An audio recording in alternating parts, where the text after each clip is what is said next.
Leyendo con Laura Cepeda no solo es un podcast, es una forma de vida. Comenzamos. Capítulo 16. El Monte Blanco. En verdad, todo llega cuando debe. Durante muchos años quise salirme de mi cuerpo y realizar viajes fuera de mi cuerpo, y solamente aquí en Parral empiezo a entender la técnica. Algo tiene Parral que hace que la gente se interese en el espíritu. Aún en las fiestas se habla de ello, y R viene por mí en su cuerpo etéreo todas las noches a las 12 y ayuda a mi espíritu. Viaja y viene en astral y la siento. ¿Serán las minas? ¿El aire? Aquí nació Pachita, hija ilegítima, y fue abandonada al nacer. Deseoso de averiguar más de la vida de Pachita, fui a verla el domingo en la mañana, sentada en una silla en la cocina de la casa de Blanco, con su suéter raído y su vestido de siempre, le daba consejos a su hija. Al poco rato se paró y fue a arrullar a su nietecita acostada en una carriola. Me senté a su lado y le comencé a preguntar: ¿naciste aquí, Pachita? Sí, en Parral, pero era pecado porque mis padres no se habían casado y me abandonaron. Ay, Jacobo, a veces aquí vivo muy intensamente. Me acuerdo de mi infancia y de mis primeros años. ¿Con Charles? Mira, ni me preguntes por qué lloro. Mis ojos ya no ven. El derecho ya está opaco y el izquierdo apenas se distingue las cosas. Pero veo con otros ojos. Cuando miro un cuerpo veo las partes podridas. Desde chica lo hago. ¿Y cómo? Pues no sé, es como un mapa en el que las partes del cuerpo sobresalen y sé. Pero mi problema ahorita es reunir dinero para mi kinder. ¿Kinder? Sí, hombre. Allá en las colonias pobres de México la gente ve pura porquería. Imagínate, ¿cómo vas a enderezar a un cabrón de grande? Es necesario empezar cuando están chiquitos, y por eso quiero hacer un kinder y enseñarles buenas cosas a los chamacos desde chiquitos. Yo creía que iba a reunir dinero suficiente para pagarle al albañil, pero ni viene gente. Por eso ya me voy a ir el viernes. Tengo muchas cosas que hacer, quiero regalarle juguetes a los niños pobres. En Navidad siempre les hago una fiesta y el 6 de enero pozole y tostadas, y toda la colonia se viene a mi casa de México y les pongo música y también, ¿por qué no?, bebidas para que los grandes se alegren. ¿Tú crees?, le pregunté, ¿que se pueda aprender a curar? Pues no sé. ¿Qué ves en mi cuerpo? Mucho cansancio y éxito con tu libro, porque lo estás viviendo en carne propia. Nadie te cuenta lo que ves y ese es el secreto de un buen escritor.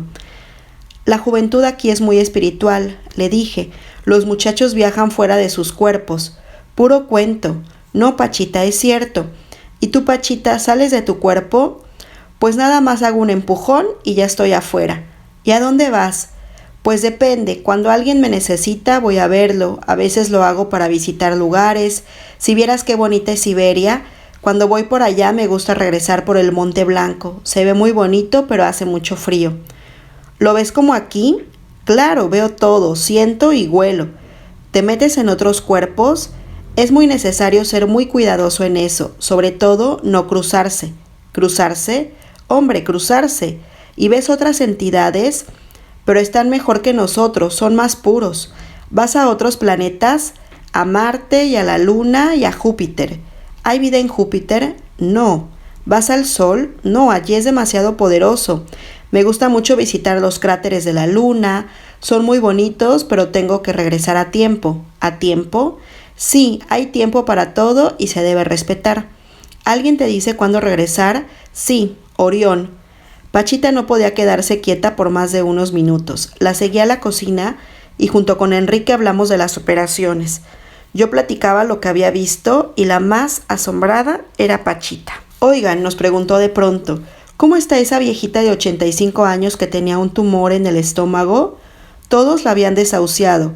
Pues bien, mamá, le contestó Enrique. ¿Cómo va el libro?, me preguntó Pachita. Va bien, excepto por las recetas y los nombres de los medicamentos. Por más que hago, no me puedo acordar de esos nombres. En cambio, las operaciones las recuerdo muy bien. A propósito, ¿qué es lo que se debe añadir a las bebidas alcohólicas para que alguien deje de tomar? No me puedo acordar y tuve que dejar en blanco una frase del libro. Ni Pachita ni Enrique me lo dijeron. ¿Vas a visitar al enfermo del hotel?, me preguntó enseguida Pachita. No, pero tengo pensado hacerlo. ¿Y no te da pena que te corran? Depende, contesté. Si llego como espejo, no me corren. ¿Como espejo? Sí, si mi mente es un espejo, todo va bien, como en la cárcel. Voy allí a enseñarle a meditar a un amigo y cuando llego como un espejo no tengo problemas. Enrique le iba a dar una mordida al taco y se acordó del suceso de la camioneta. Esa camioneta, dijo de pronto, casi mata a Daniel. ¿Entonces era Daniel?, dije con asombro. Ese espíritu lo quería matar antes de que lo sacaran de su cuerpo. Pachita se volvió a levantar en dirección a la sala. Se sentó a arrullar a su nieto y yo fui, de nuevo tras ella. ¿Mañana habrá consulta?, le pregunté. Sí, pero yo no estoy extasiada. ¿Qué? Sí, no trabajo con el gran jefe, trabajo con otros médicos. ¿Por qué? Bueno, Jacobo, ¿no crees que hay muchos seres que deben terminar su misión? Aquí no hay la seguridad de que me abra toda. Aquí hay más claridad y aquí entran otras entidades. En México estoy muy protegida y aquí no hay tanto ruido. En México un ruido puede hacer morir una facultad. ¿Qué? Sí, puedo quedarme muerta. La verdad es que no entiendo por qué no ha sucedido ya. ¿Cómo escogen quién entra? Un conjunto de vibraciones espirituales se reúne alrededor de mí para diagnosticar. ¿Y las manos? Es un quirófano y hacen falta videntes, pero no fantasías. Han hecho un carnaval. Viene un parapsicólogo y reúne gente y les cobra 5,000 pesos. Y todos están en silencio y lo respetan. En cambio, porque soy humilde, vienen como en carnaval y se traen gente degenerada y que no es vidente y descomponen todos los tubos e instrumentos del quirófano. Hubo un escritor, LC, que me atacó mucho sin conocerme. Así atacan al quirófano y no tienen respeto. Yo quisiera dejar mis memorias, hacer entender de qué es capaz Dios. Continuó diciendo Pachita con una voz cada vez más grave. Me acuerdo desde que tenía 7 años. Empieza uno la vida sin comprenderla, pero sintiendo el aguijón del sufrimiento. Por eso quiero mucho a los huérfanos. En ese momento pasaron 2 nietos de Pachita y ésta les pidió una cobija. Iban jugando y no le hicieron caso. Hijos cabrones, carajo, les pide uno un favor y ni la oyen. Caramba, se me han quitado muchas cosas, pero no lo mal hablada. Tengo un rifle de villa, es mi única herencia. A los 15 años, Charles se fue. Estaba enfermo y se fue como los elefantes a morir a su tierra. A esa edad anduve con Villa allá por el 1914. ¿Era su amante? Era yo un cuero, pero él no me gustaba. Lo que me encantaba era su hombría. Ese sí tenía huevos. Pachita se volvió a parar y me trajo un juguete de uno de sus nietos. Era un platillo volador que hacía un ruido muy peculiar. Mira, Jacobo, así hacen esas naves, se paran encima de tu cabeza y así hacen. Me regresé caminando a Parral y recordé que Cande me había hablado al salir de la casa de Blanco del tiempo y de la sensación de paz que se sentía en Parral al ver el cielo y las nubes. Me impresionaban unas palabras que Pachita me había dicho. Me tienes incondicionalmente, Jacobo, pero si yo veo alguna cosa sucia en tu conciencia, caerás de mi cariño y a mi más absoluto desprecio. Capítulo 17. Las consultas. Fui a visitar al operado del hotel. En una cama llena de cojines reposaba un señor casi calvo, de nariz aguileña, tipo español. Su hijo y su esposa lo cuidaban. Me presenté y lo vi. Antes de la operación no podía hablar y sobrevivía gracias a un aporte de oxígeno. Ahora volteó a verme y empezó a platicarme de su operación. Todavía estaba paralizado del lado derecho de su cuerpo, pero el color de su piel era rosado. Ya no necesitaba oxígeno y hablaba, no con mucha claridad, pero lo hacía. El hermano le había extraído un tumor cerebral y su hijo, después de haber visto la operación, había recuperado la fe. Al día siguiente fui a visitar a Pachita y me la encontré dando consultas. No estaba en trance y solamente cuando le dictaba las medicinas y los remedios a Enrique, su voz cambiaba. Auscultaba a los enfermos con sus manos y mientras cerraba los ojos parecía observar el interior de los cuerpos y los detalles de las enfermedades. SM estaba en el recinto y el cuadro de Cuauhtémoc enmarcaba la cabeza pelirroja de la santa. Ella me había prohibido llamarla así y se molestaba cuando alguno de los enfermos llegaba con la idea de que bastaba tocarla para curarse instantáneamente. Yo no soy una santa, me había dicho. Mírame más jodida que tú y yo juntos. Yo ya me voy de parral, le decía a SM. No logro reunir el dinero para mi kinder. Además, ya ni la muelan. Ayer vino el padre primero. Me obligó a ir a misa. Eso no me gusta, SM. Me hicieron comulgar y yo no soy de esa onda. Yo me compro una alegría en la calle y con eso comulgo en donde se me da la gana y qué misa ni qué 8 cuartos. El hijo de SM pidió consulta. En lugar de pegarle a una pelota de fútbol, le había dado una patada a una banqueta y su pie le dolía mucho. Pachita le acomodó un hueso como quien atornilla una tuerca, dejándolo listo para caminar sin dolor. Tú también comúlgate, SM, le dijo súbitamente Pachita. ¿Por qué nada más yo? Nada más me ven la cara de pendeja y yo no soy de esas ondas. Dios está en todos lados y nadie comulga más que yo. Lo decía en serio. Al final de la sesión, llorando amargamente, me contó las injusticias que veía. Me habló de las diferencias tan grandes entre ricos y pobres, de los sufrimientos de estos últimos y de la ceguera de los primeros. ¿Por qué no reparten todo su dinero? SM tiene un empleado con 10 hijos y está enfermo y no le alcanza su sueldo. Enrique leía un libro de bolsillo mientras apuntaba las recetas. También se quería ir de parral.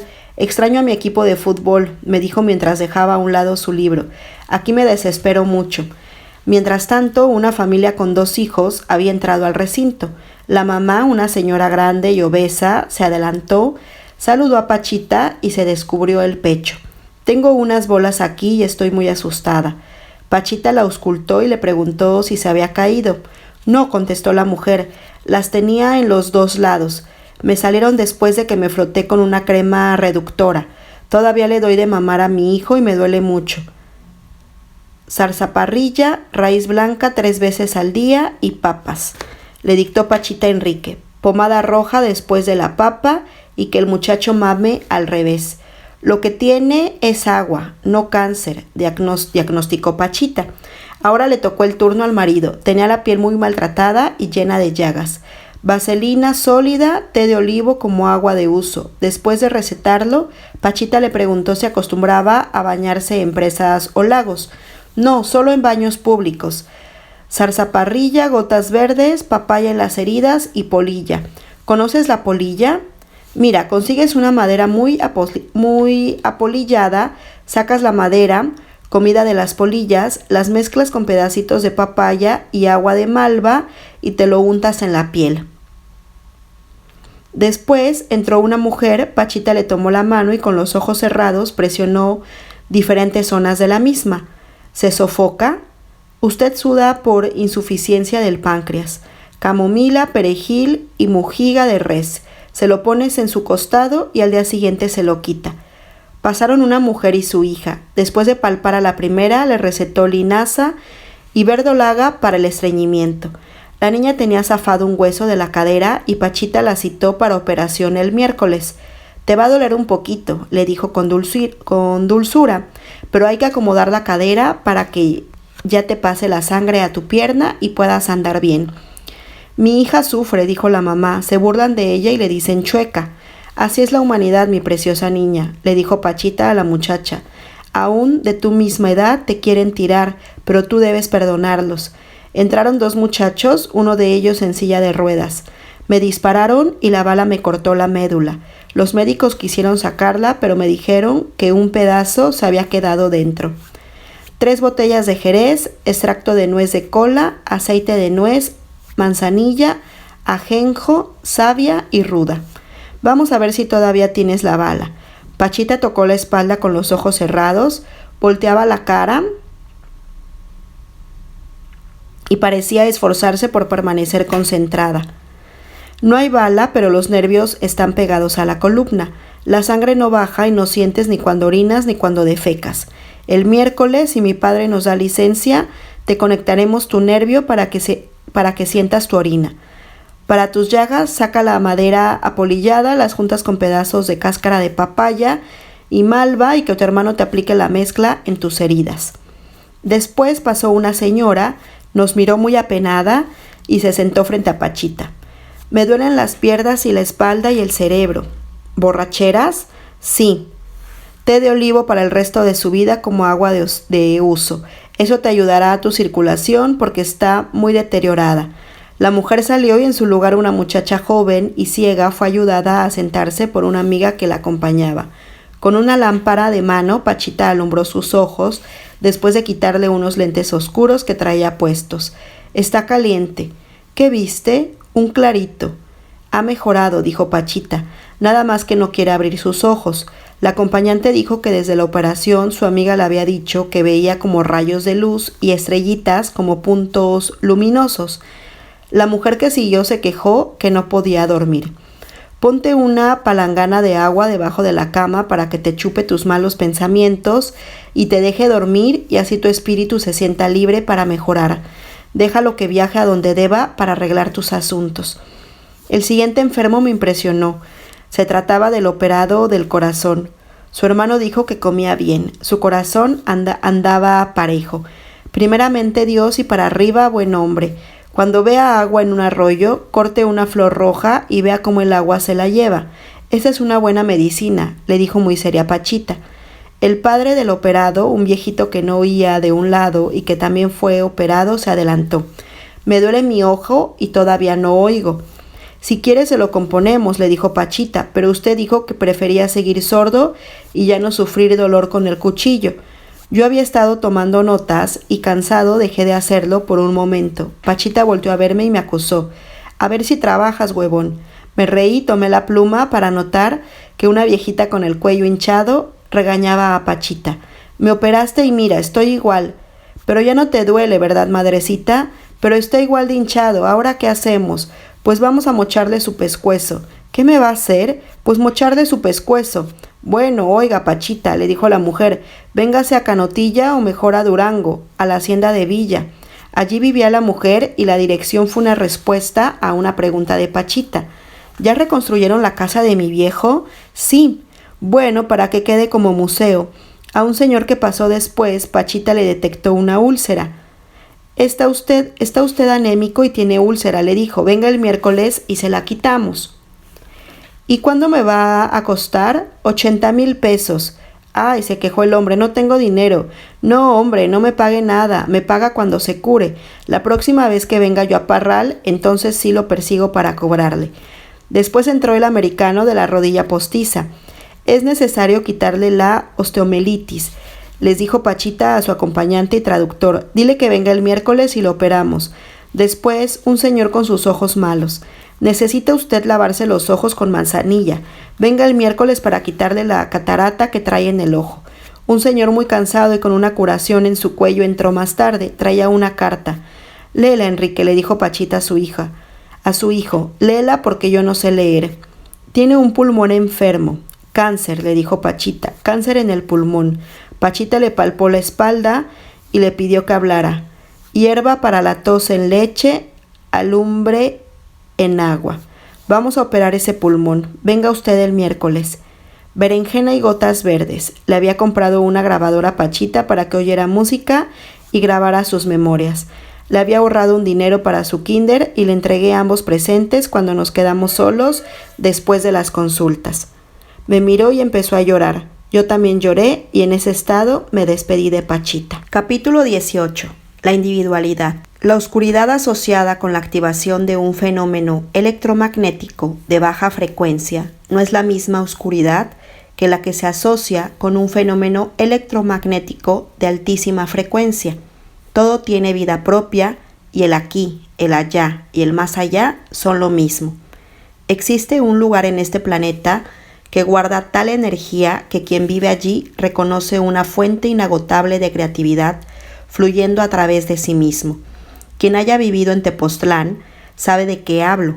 Su situación geográfica y su gente actúan como amplificadores de la conciencia. Quien tenga dentro de sí algo no resuelto y visite Tepoztlán sentirá una tensión suprema. Quien sea puro vivirá el éxtasis.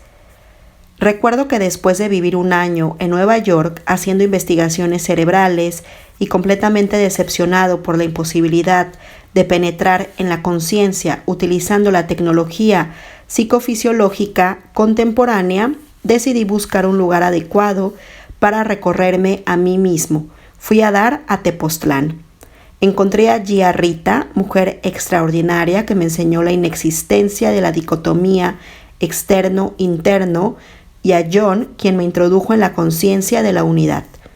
Después de 2 años, resolví regresar a la Ciudad de México.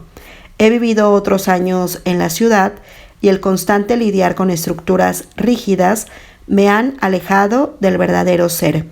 Había dejado de visitar Tepoztlán por temor, y cuando conocí a Pachita sufrí una verdadera crisis y un nuevo despertar. Me enfrentaba a la realidad de la existencia de entidades espirituales y a la ilimitada capacidad de la conciencia, y a la mía propia. Confieso, no estaba totalmente preparada para la revelación. Después de 2 meses de trabajo con Pachita, sentía que despertaba de nuevo en la vivencia de un verdadero desarrollo y en la visión del ser humano como poseedor de una esencia extraordinaria. Al regresar de Parral, ansiaba volver a la casa de Pachita y seguir con la obra del hermano. El viernes sentí que algo extraordinario pasaría en mi reencuentro con Pachita, y todo el día lo viví en un estado de excitación y conciencia clara. En la mañana me di cuenta que la mujer que había amado durante 3 años no era para mí, y esto, junto a la sensación de que algo extraordinario me ocurría, me hizo comprender la razón de las terribles tormentas que ese día azotaron a la Ciudad de México. A las 7 llegué a la casa de Pachita experimentando un estado de absoluto éxtasis. Varias gentes esperaban su turno para ser operadas, y al acercarme a la puerta del recinto escuché mi nombre 2 veces pronunciado. Volté en dirección del sonido y me encontré con Rita. «Esto es», me dije inmensamente emocionado. «Vuelvo a estar en contacto con los seres a quien verdaderamente siento como hermanos, y este encuentro con Rita es solo el principio». Nos abrazamos sin poder creer que estábamos allí, y después penetré al recinto. La cama de las operaciones estaba colocada contra la pared del recinto de tal forma que no pude colocarme en mi lugar habitual.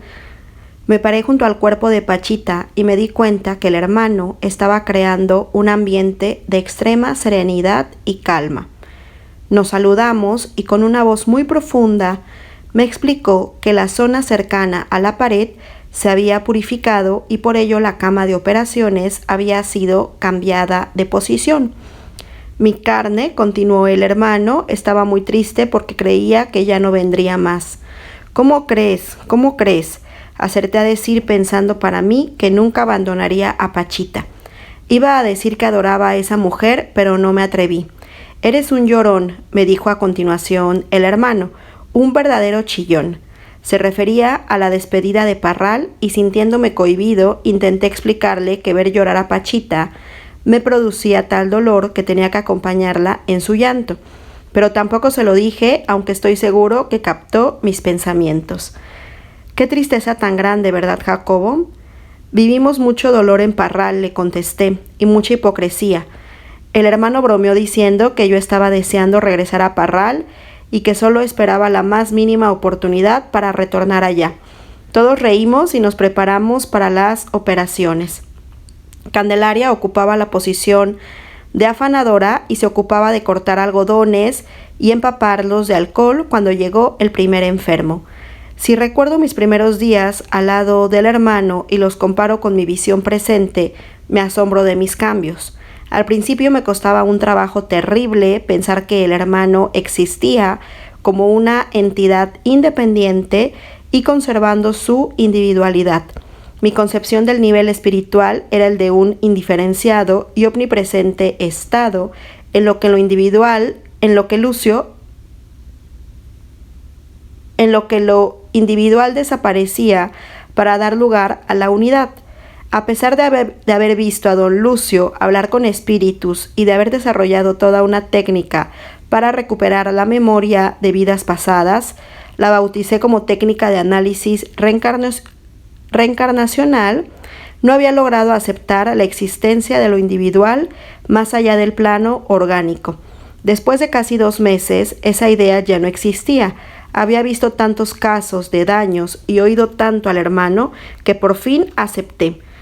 Acepté que después de la muerte conservamos una individualidad y que nuestro desarrollo continúa. Cuauhtémoc, por ejemplo, había sido brutalmente impedido de seguir su aprendizaje en la Tierra y para pasar al siguiente nivel debía culminarlo a través del cuerpo de Pachita y de todos los que constituirían la cadena chamánica de la obra. No podía imaginarme la vida en el plano de las entidades espirituales, sin embargo empezaba a tener acceso a ciertos elementos que poco a poco me ayudarían a entender.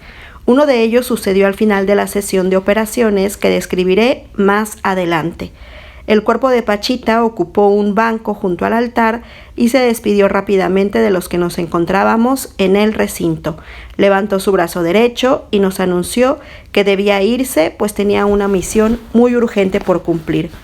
¿Misión urgente? Yo había sentido durante 2 semanas una tensión insoportable que se acrecentaba por instantes y por instantes disminuía de intensidad. Tengo suficiente edad y experiencia para diferenciar lo que proviene de mi historia personal y lo que resulta de un cambio global de conciencia, y la tensión que experimentaba tenía un origen en lo segundo y no en lo primero. Sentía que una lucha formidable se desenvolvía ante mis sentidos psíquicos y que en ella se jugaba la alternativa de la luz contra la oscuridad. Se lo dije al hermano al iniciar la sesión y al final la misión urgente me conectó con esa lucha. Así es que pensé con entusiasmo, el hermano y otras entidades realizan coaliciones, tienen planes y luchan y se comunican y viven en una obra permanente y siempre defendida. Definitivamente existía un nivel de conciencia que, aunque ocurriendo simultáneamente con la mía propia, me pasaba completamente inadvertido en sus detalles y en cambio era claro en emociones generalizadas y sensaciones indiferenciadas.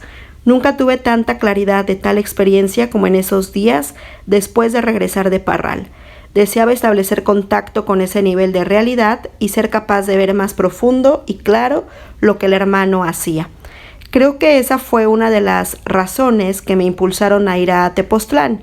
Una de las enfermas que el hermano operaría de la espalda reposaba en casa de Rita y le ayudé a aplicarse la medicina que Pachita le había recetado a fin de fortalecer su columna. Era puré de papas hirvientes que debía colocarse en la espalda durante toda la noche. Obviamente, además de una capacidad curativa desconocida para mí, ese remedio tenía la bondad de dirigir la atención de la enferma hacia la zona delicada y cobrar conciencia de su funcionamiento y anatomía. El dolor de la espalda, como cualquier experiencia, es la resultante final de un proceso neuronal hipercomplejo. El dolor es la transformación a experiencia consciente de lo que previamente es un manejo de la lógica neuronal a través de circuitos hipercomplejos. Las papas servían para dirigir la atención al proceso previo a la consultante, lo que seguramente canalizaría energías en la dirección adecuada y fortalecería la zona por operarse. El acceso de la conciencia a su procesamiento, además de permitir un grado de conocimiento supremo de la propia individualidad, es una nueva aventura grandiosa del pensamiento. De alguna manera, este acceso abre las puertas que permiten percibir la realidad como una creación personal y facilita la conciencia de unidad. Quiero decir que quien sea capaz de entender sus procesos internos encontrará que entre ellos y lo que llamamos el mundo existe una continuidad y que una simetría adamantina configura a lo interno como un micromodelo de lo externo. La simetría se traslada después a un plano de sinonimia y en ese instante se reconoce que lo interno y externo forman un continuo inseparable. Por supuesto que una de las fronteras de la conciencia de unidad es el manejo directo del mundo a través del pensamiento y la apertura al contacto con las entidades espirituales. En Tepoztlán recordé que al igual que el espacio bicónico de Minkowski, la conciencia corporalizada es un cono convergente que unifica elementos localizados en su base hasta llegar al centro o punto de inclusión total que en una integración espléndida conecta la conciencia con su propia individualidad. El centro es el final y el punto de partida. Es la sensación de ser más allá de cualquier definición y la lógica cerebral adecuada para llegar a ese centro es la lógica convergente. Así pues, en lo cerebral, el proceso es un cono terminado en un punto. El siguiente nivel vuelve a ser cónico, pero en lugar de converger, diverge. A partir del punto se expande la conciencia y se abre el espacio. Allí es donde se establece un contacto con la otra realidad. Pachita había tenido que vivir innumerables experiencias para dejar atrás otras tantas ilusiones y establecer un contacto total y permanente con su centro de conciencia. Después apareció el hermano. Después también recordé en Tepoztlán que a partir de cierto nivel de vida, las ilusiones se reconocen y se descartan como falsas. Así sucede con el sexo, el ego, las dependencias emocionales y el mundo material. Se comienza a aceptar únicamente aquello que es permanente dentro de todos los cambios, aquello que unifica lo aparentemente disperso, y el único motivo de supervivencia es mantener esa esencia redescubierta y conservarla libre de estructuras, tentaciones e ilusiones de placer y gozo efímeros. La primera paciente era un bebé de pocos meses. Su cuerpecito delicado fue abrazado por el hermano y después colocado en la cama de operaciones. Su carne era delicada y frágil y sufría de una debilidad general y retraso motor intenso. El hermano comentó acerca de la fragilidad de las criaturas y, haciéndome sostener esa cabecita diminuta entre mis manos, introdujo el cuchillo de monte en la nuca de la criatura. Giró varias veces el cuchillo y, convencido que había organizado algo dentro de la masa cerebral, lo sacó y cerró la herida. Vendamos a la criatura y la entregué a su madre, quien agradeció la intervención. Enseguida pasaron los padres de la niña sobreanestesiada y ella misma en su silla de ruedas. El hermano tomó el brazo de la niña y le pidió a ésta que se levantara de su silla de ruedas. Vi el asombro y la ilusión en la cara de sus padres y me presté a ayudar a la bellísima inválida. Parecía haber entendido la orden del hermano y con un esfuerzo titánico y emocionado se levantó de la silla y permaneció parada durante un instante. Su cara reflejaba el esfuerzo y sus ojos mudos reflejaban un conocimiento recién adquirido. La niña había empezado a mostrar signos alentadores de coordinación motora y mientras Pachita permaneció en parral, se había caído de su silla en uno de sus intentos por caminar por sí misma. El hermano comentó que la caída había sido una bendición porque había ayudado a conectar dos partes del cerebro que eran necesarios para el siguiente nivel de recuperación. La acostamos boca abajo y yo le sostuve sus piernas mientras su padre hacía lo mismo con su cabeza. Yo había visto por lo menos 3 operaciones de cerebro realizadas en ella y ninguna infección que en otras condiciones un cuchillo de monte sin esterilizar y en contacto con vientres, pechos, penes y vaginas infectadas debería necesariamente provocar. Noté una rigidez extrema en las piernas de la niña y el hermano comentó con gusto que ella también se enojaba y a eso se debía la tensión de su cuerpo. El cuchillo penetró el cuero cabelludo y parte del cráneo y yo presté mucha atención a la sangre que brotaba de la herida. Era muy extraña y ya la había percibido varias veces y en muchos enfermos. Su coloración era roja como la sangre normal, lo mismo que su olor, pero su consistencia era extraña en extremo. La única forma que se me ocurre para describirla es una pasta constituida de esferas gelatinosas de aproximadamente 5 milímetros de diámetro recubiertas de una membrana elástica. Eso brotó de la cabeza de la niña y mientras el hermano trabajaba con el cuchillo, hablaba acerca de la necesidad de conectar y reconectar nervios y estructuras cerebrales. Por fin terminó, cerró la herida y comentó que pronto habría una recuperación colosal. Cuando le platicé a Rita este caso, de pronto recordé que había visto cómo el hermano injertaba pedazos de cerebro en la masa encefálica de pacientes en sustitución de otros dañados y un escalofrío tremendo recorrió todo mi cuerpo.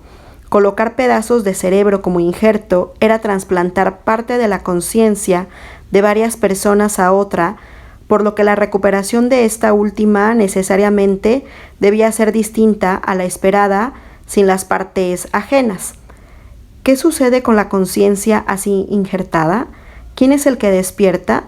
Me imaginé a la niña completamente recuperada, hablando y pensando y riendo, y pensé que su conciencia sería algo absolutamente distinto de la conciencia que sus padres habían conocido. Le pregunté a Rita si en su opinión el centro no cambiaría y me contestó optimista que así sería. La recuperación debía ser gradual y no abrupta, entre otras cosas para permitir la unificación de la niña. Recordé a Patanjali y sus aforismos sobre yoga, sobre todo cuando menciona que la finalidad es lograr que el lago de la mente no tenga olas, para que así la mente pueda verse cristalina a sí misma. Recé por la recuperación de la niña en un nivel de cristalinidad y paz, y me asusté al ver al siguiente paciente.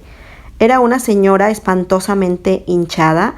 El hermano la había operado del hígado y de sus riñones semanas antes, y yo la había asistido en aquella ocasión. Recordé los rezos de la mujer y me pregunté el porqué de su retorno. El hermano explicó que el injerto que había hecho no había pegado y que eso significaba que había una razón poderosa y no azarosa para la contingencia. Mientras yo sostenía la mano de la enferma, perforó el abdomen y su hinchazón pareció salir de la incisión en forma de un chorro caliente de sangre y que me empapó la cara y la ropa. Enceguecido por la sangre y chorreando de la barba, le pedí un algodón con alcohol Acande.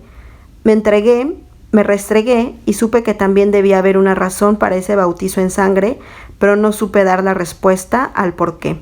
Saturé la herida y después de ver cerrarse la tremenda incisión y de no reconocer ninguna cicatriz de la primera ocasión, vendé. Una señora americana de edad adulta ocupó la mesa. Le dolía su pierna izquierda. El hermano había detectado que el fémur se hallaba fuera de su sitio y lo preparó para abrir la pierna y colocarlo en su lugar. Me explicó que debía jalar la pierna para ayudar en la colocación y yo me apresté para hacerlo. Le tomé la mano a la señora y le pedí que me la apretara para calmar su dolor. Una de las condiciones para la operación era que las piernas de la enferma debían estar relajadas y completamente rectas, pero el dolor y el miedo impedían lograr lo anterior. La enferma apretaba mi brazo derecho mientras mi izquierdo se preparaba para ayudar a dar el tirón necesario para colocar el fémur. El hermano abrió la pierna y maniobró directamente sobre el fémur mientras la señora gritaba de dolor. Sentí que debía utilizar mis dos manos para jalar y traté de soltarme la derecha, pero la mujer no quería dejarme ir. «Jala, Jacobo, jala. No puedo, no quiere soltarme la mano». El hermano rió ante mi situación y en una maniobra acrobática me tuve que subir a la cama para que Enrique tirara de la pierna. «¿No te quieres soltar, verdad, Jacobo?», me preguntó bromeando el hermano mientras todos oíamos los tronidos de un hueso encajando en otro. Por fin el fémur había ocupado su lugar y la enferma sintió que el dolor menguaba y que había recuperado completamente el movimiento de su pierna. Le pedimos que la moviera en todas direcciones y lo hizo alegremente y sin dolor. Después me contaron que los gritos de la operada y los míos propios ordenándole que se relajara habían sido escuchados en toda la cuadra. El último enfermo era un músico de Nueva York completamente sordo de su oído derecho.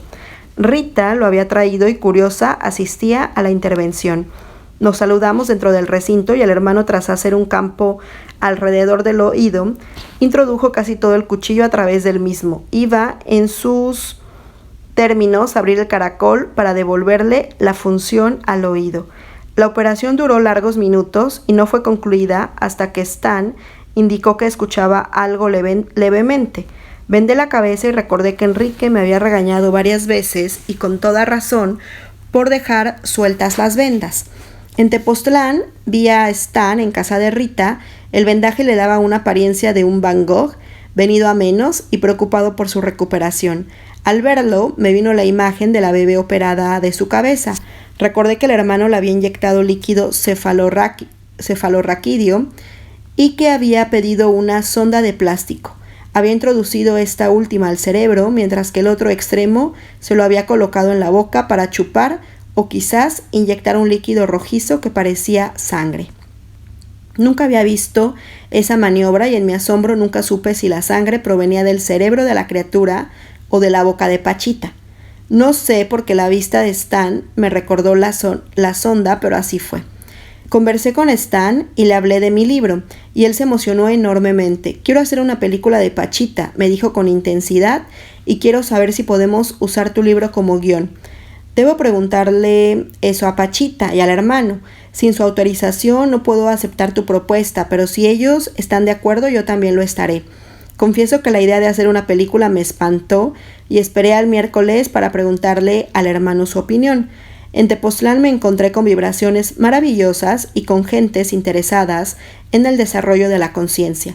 Pachita le había prohibido rotundamente a Memo viajar a Tepoztlán y eso me hizo estar doblemente atento para detectar alguna vibración negativa, pero lo único que percibí fue un límite en mis meditaciones y tempestades cuyos truenos eran contestados por miles de salientes de montaña.